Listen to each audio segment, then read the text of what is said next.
Brian Hogg is with me. He has a few courses about WordPress plugins, including making pro plugins about building a WordPress plugin business.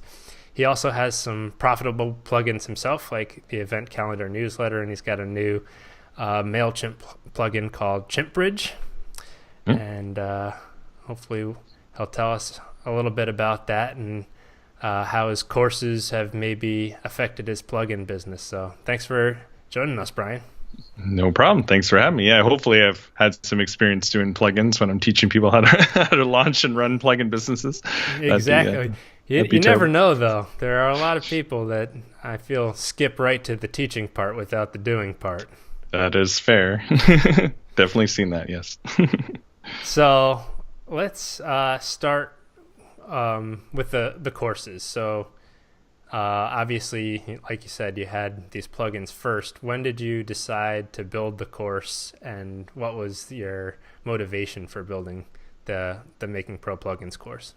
Sure. So, the first course I created was one on more of the development side. So, introduction to WordPress and JavaScript together. So, how to properly add JavaScript and work with it using the REST API, which was created just when it had kind of first came out and got merged into Core. So, that was the first experience. And that was on another platform.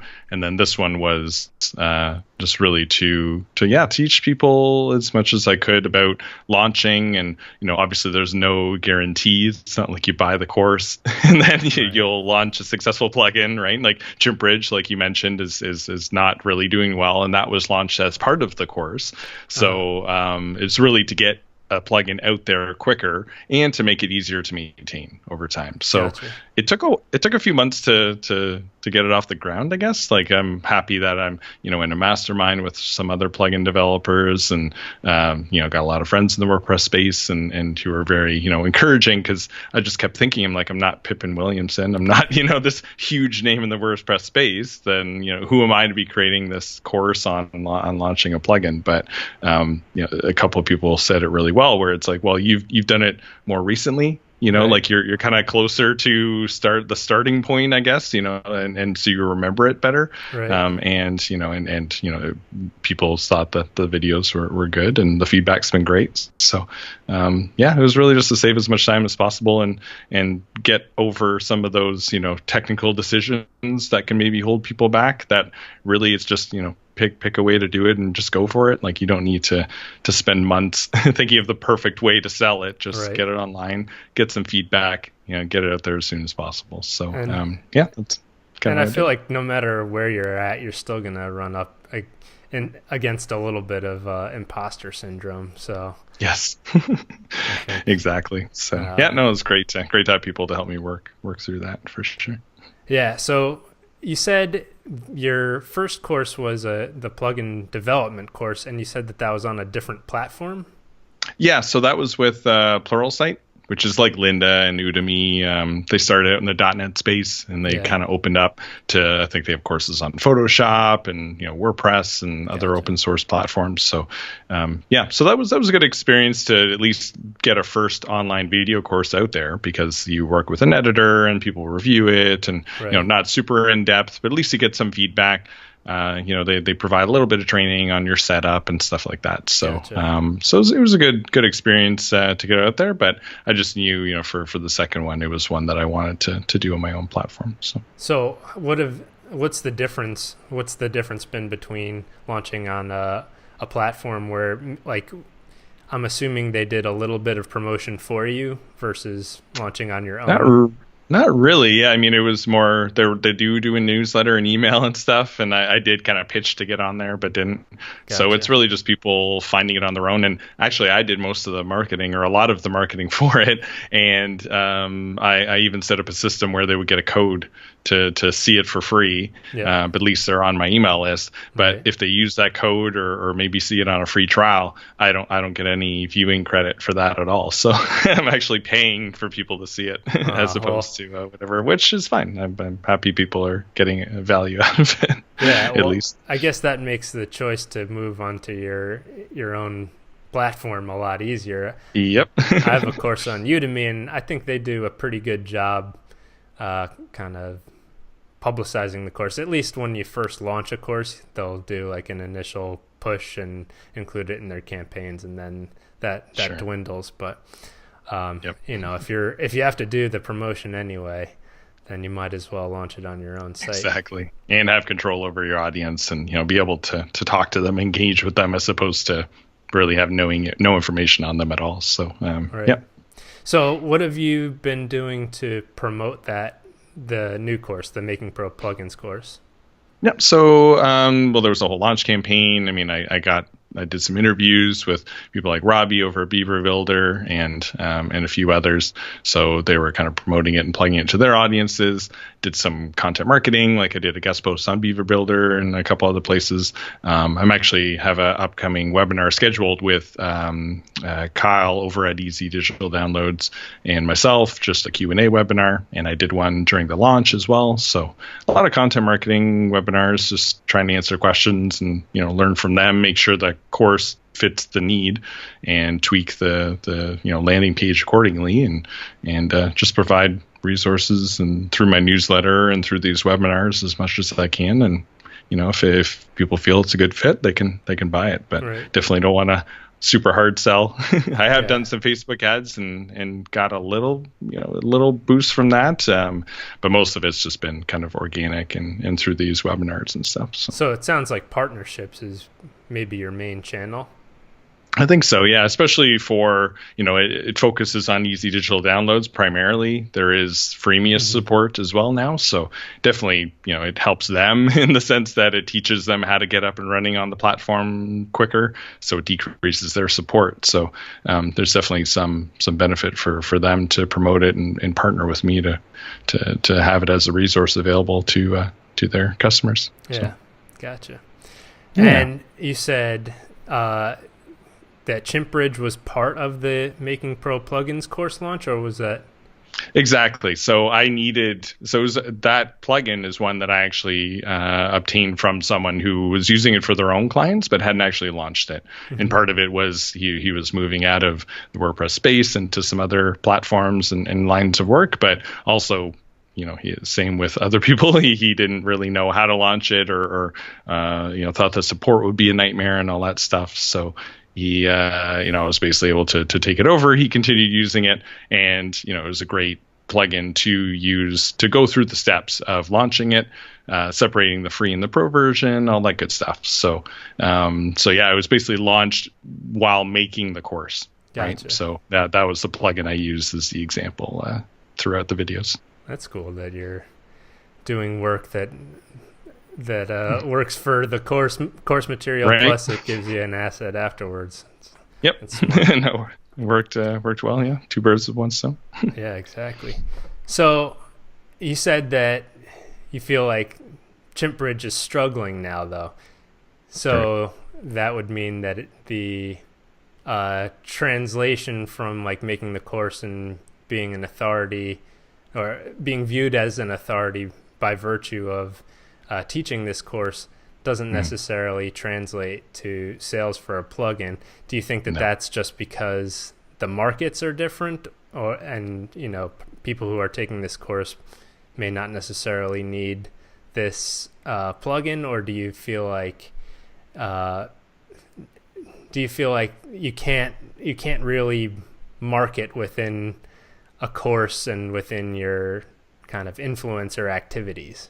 Yeah, it was definitely not meant that the course would be a marketing channel for the plugin at all. Like I think it's totally different audiences. Obviously, it might be something that they might find beneficial for themselves, but it really was just, and that's why I kind of say get it out there as soon as possible. Like the second module is all about setting up the pro version, getting it ready for sale before you even add software licensing, because, why go through some of those steps and maybe you don't need a free version, all that stuff, if people don't respond well to it. And like I created this hilarious video as part of it. It didn't take too long. It was like a short, minute-long video. And people were like, wow, that's a great idea. I'm totally going to use it, blah, blah. Words, don't really mean much and then when they actually see the plugin and start using it, they're like, oh, well, it doesn't do this. And I thought it was like this and everything else. So, sometimes it's you need to get it out there sooner than later, get that minimum version in people's hands so that they can actually install on a WordPress site, and then through that, I have a laundry list of features that I was thinking I'd add to it, but I don't think any of them would really make a difference in terms of sales or usage, because it's different than the other plugins where, the other plugins, you can have been using other stuff. You could have your WordPress site and everything else up for a while and then install it and still get some benefit. Whereas with this one, if you already know how to use MailChimp, there isn't really a benefit, so basically the target then becomes agencies that are setting up brand new sites for clients that don't want to ever learn MailChimp, right? So it's like, yes, there is a benefit and there is a market, but it's a lot smaller than I kind of thought. And getting it out there sooner helped learn that through people. And so you have other plugins too, like your event calendar newsletter plugin.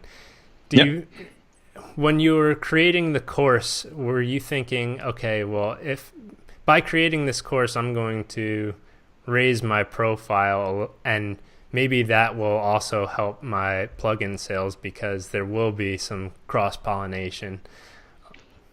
I don't know. I still wasn't. No, I don't think there are really any ones that have bought the course and any of the plugins that I know of. Maybe one. Like I've got a shortcode plugin, so if you've got an event site or whatever, you can set that up quick. And maybe one or two. But it was never a thought of using it as like a separate marketing channel or marketing to that audience that are taking the courses.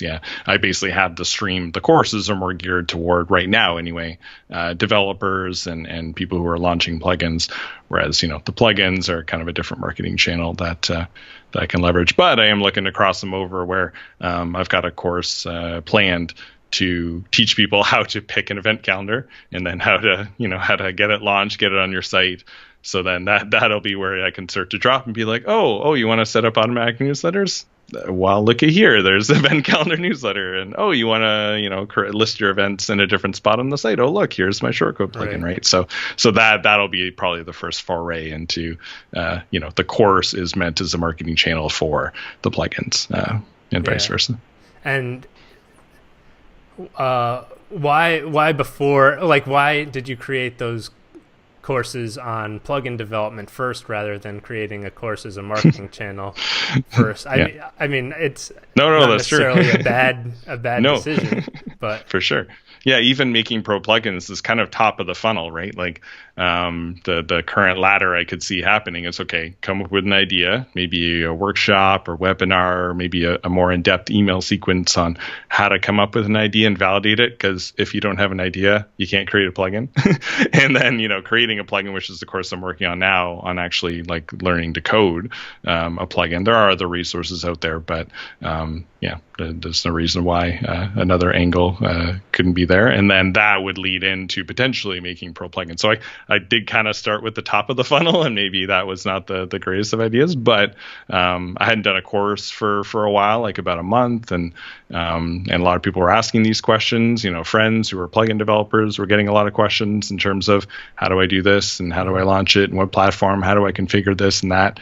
So they're quite happy that, they can just point people to that course now as opposed to having to answer all those questions themselves. So could have potentially done the other one first for sure to kind of leverage the other audience, but it was one that I wanted to get out there and thought I could do a decent job. Yeah. And are you finding that course is a reason that people know you and are inviting you to like speak on their podcast episodes or like right now, for instance? I mean, is this an outlier, or is I actually have been seeing you a lot more in the podcast circuit, especially in the last few months. Has that been a conscious effort on your part, or is it, you think that it's just kind of like the buildup of all of these assets that you've been building over time? It's been both. I mean, like, for example, I was in OS training podcast recently with Steve, and I'd met him at WordCamp US before I launched Making Pro Plugins. So we've been in touch over the last year. Joe's podcast, How I Built It, same thing. Like I met him at, I think, Publish before last WordCamp US. and we've kept in touch over last year, right? So I think a lot of those were, I mean, don't tell them. I've only been friends with them so I can get on their podcast. I'm not going to talk to them anymore at all. But no, it was definitely part of, having that course. So obviously it gives them to talk about in addition to the plugins and building those. But it's almost like through the course and marketing the course, I was creating more helpful content, whether people buy the course or not, to help them with their plugins, right? So I would think through, just keeping in touch with them and helping them wherever I could. Like, Steve was a beta tester for the course initially, and I tried to help him with any questions he had on his plugins. I just created an intro video for his plugin, and I think he created a little review video of one of mine, right? So just trying to be helpful and staying in touch with a lot of people just seems to have led to these podcasts. And I mean, yeah, Craig from Rogue Startups, he's taken the course. So yeah, I'm sure it all came together. But at the end of the day, I've just tried to keep in touch with people, help as many people as I can, and if I get on the podcast or two, that's cool too. Yeah. I much prefer to interview people versus being the interviewee. You get to talk a lot less and also seem like an expert. It's good. I hear you there.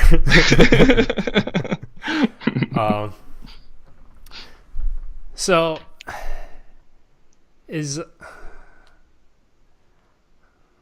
I'm blanking on what I was going to ask. Let me just reach back to my notes.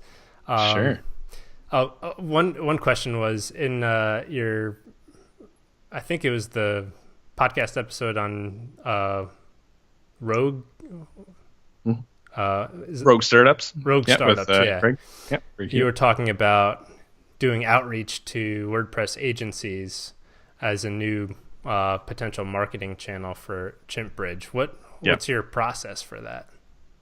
So I mean, I tried it, didn't really do anything, so I'm not doing it anymore. But I was using Mailshake, which is like milkshake, but Mailshake.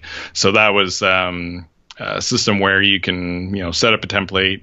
I just be able to manually go out and find some agencies in Canada and the States that I thought might find it useful, and add their name to the list. You can add a little snippet, like a custom snippet. So, I see you're based in Ottawa. Like, are you going to WordCamp Ottawa? I was there last year, but I'm not there this year. Stuff like that. So that is personalized right from the get go. Mm-hmm. And then a quick little thing like, hey, is this, is having something for your clients where they can send emails to their mailing list in WordPress something you'd be interested in? Just curious, like no hard sell at all. So, and then you can set up a follow-up. So if they reply, you can send one thing. If they don't, you can send a follow-up like 2-3 days later, stuff like that. So, but yeah, no, I just wasn't finding really much response. One person I didn't realize I already knew was on the list, right? So it was because he'd done a really good job on the branding and didn't really have his name there and stuff. So yeah, that was the process I was using to do that kind of outreach. But like setting up that system for the amount of people I was doing it for probably would have been just as easy to just email them directly from within Gmail, really. And so I'm assuming your process for outreach when it comes to like your courses and like when you were trying to get people for interviews on your courses, was it the same process and just more successful in that context, or was it No, that one was just direct with people I already knew, right? So one person was in or two of them were in one of the masterminds. So I just asked, hey, are you guys, is this something you'd be interested in doing? And they're like, absolutely. We'd love to share kind of how we started and stuff. Yeah, Robbie from Beaver Builder, I knew him from just in person at a couple conferences. So yeah, no, that was just direct. Like I really just curated like 5 or 6 that I wanted to kind of interview and go from there. And they all said yes, so that was great. So it sounds like a lot of the people that you're meeting are in person in these conferences. Mm-hmm. I mean, I definitely get to know people online, and like we go back and forth a lot via email. But yeah, in-person conferences has been. I mean, it's just you get not only a bit of time to just introduce or chat about random things, but also just hang out, right? Like either at a dinner or Cabo Press is fantastic for that. Where I don't know if you've heard of that conference, but that's you get over half of the day to just hang out. Right. So you're not always on all the time. Whereas at Right. WordCamp US, you might just see someone once for like a few minutes. So you kind of need to have something in mind potentially, right, depending on what your goals are. Yeah. So it is probably over 2, 3, 4 conferences or a conference like CaboPress where you actually get to become more friends with them as opposed to just Yeah. Do you find that those smaller conferences are more beneficial to your business? Yeah, I think so. Well, it's again, I don't try to think of it as a direct translation, in terms of like, oh, I'm talking to this person, so I'm probably going to 2x my revenue next year or something, right? Like I'll just squeeze everything I can out of that contact or whatever. But, Right. but no, it's definitely come out with more ideas, I think, right? You get a little more intimate discussions, so you're a little more open about your situation, and they're more open about theirs. So I think you get a lot more out of it in terms of ideas on how to bring things forward, and the occasional potential partnership or kind of cross thing that you can do with them. So Gotcha. I definitely prefer the smaller conferences than the larger. Any other ones besides Cabo Press that you can recommend? Pressnomics, that's about 200 or so, and I just sit outside most of the time because I'm in Canada and it's cold, so it's nice to be outside in Arizona enjoying the warmth. Yeah. So Pressnomics is great. LoopConf, I've heard good things. That's more developer focused, and I'm hoping to make it there in February. And those are the two that and those in Cabo Press are and MicroConf actually. There aren't that many WordPress people, but a couple of them I met there initially when I first went 3 years ago, and that's a great small conference. We just again get a lot more in depth, discussions versus a 2,000 person WordCamp US. Right. Are you reaching out to people before you go to these conferences? Be like, hey, I'll be there. I'd a love couple. to grab Your your ear for a second. Yeah, I think WordCamp US more than anything, because I'm just like, hey, you gonna be there? Like I'm trying to organize something on the Thursday before, and because otherwise you might not see them at all in the sea of people. So, but for the smaller ones, I just I might have someone in mind that I might want to chat with that I haven't before, but no, a lot of times I'm not reaching out ahead of time. Just meet them there. Gotcha. Yeah. Cool. Well, that was short and sweet. I really appreciate you hopping on. I think we're approaching the half-hour mark, so I'll let you go. No problem. But I really appreciate you joining. Excellent. Thanks for having me. All right.